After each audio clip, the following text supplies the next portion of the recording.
వినాయకుని జననం కథ మనము తెలుసుకుందాం. ఒకసారి హిమాలయాలలోని పవిత్రమైన కైలాస పర్వతం.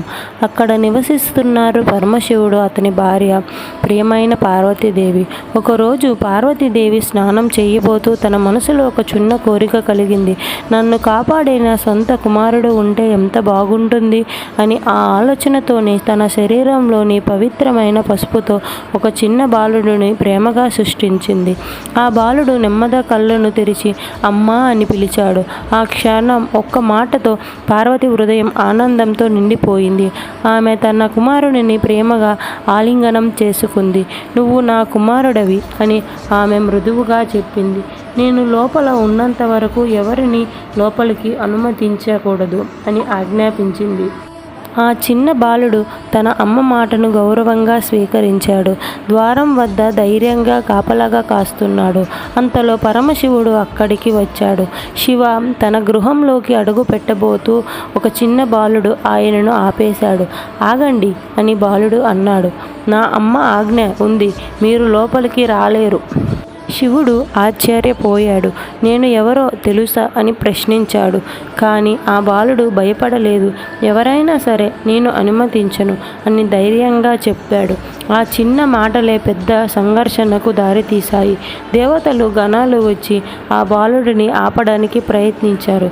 కానీ అతని ధైర్యం ముందు ఎవరూ నిలబడలేకపోయారు. చివరికి కోపంతో ఉన్న శివుడు ఒక కఠిన నిర్ణయం తీసుకున్నాడు. ఆ క్షణం ప్రపంచం ఒక్కసారి నిశ్శబ్దమయ్యింది. పార్వతి బయటకు వచ్చింది. తన కుమారుడిని అలా చూసి అన్నప్పుడు ఆమె హృదయం చలించిపోయింది. ఆమె కోపం అగ్నిలా మారింది, శక్తి రూపంలోకి మారింది, ప్రపంచాన్ని కంపింపజేసింది. నా కుమారుడిని ఎలా చంపగలిగావు అని ఆమెను గర్జించింది. అప్పుడు శివుడు తన తప్పు గ్రహించాడు. పార్వతి కోపాన్ని శాంతింపజేయడానికి తన గణాలకు ఆజ్ఞాపించాడు. ఉత్తర దిశలో ఉన్న మొదటి జీవి తలను తీసుకురండి అని గణాలు వెళ్ళి ఒక మహత్తరమైన ఏనుగు తలను తీసుకువచ్చారు. శివుడు ఆ తలను బాలుడి శరీరానికి అమర్చాడు. ఆ క్షణంలో దివ్యమైన శక్తి ప్రసరించింది. ప్రాణం మళ్ళీ ప్రవేశించింది. ఆ బాలుడు మళ్ళీ కళ్ళను తెరిచాడు. పార్వతి ఆనందంతో కన్నీళ్లు పెట్టుకుంది.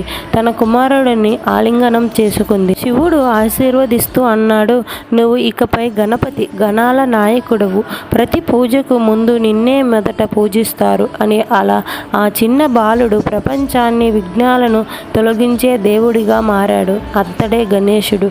వక్రతుండ మహాకార్య అనే మంత్రాన్ని నినాదిస్తూ భక్తుల హృదయాల్లో స్వతంత్రంగా నిలిచిపోయాడు.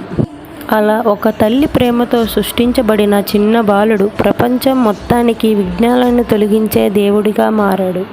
అతడే గణేశుడు. ప్రతి శుభకార్యానికి ముందు మనం మొదట పిలిచే దేవుడు.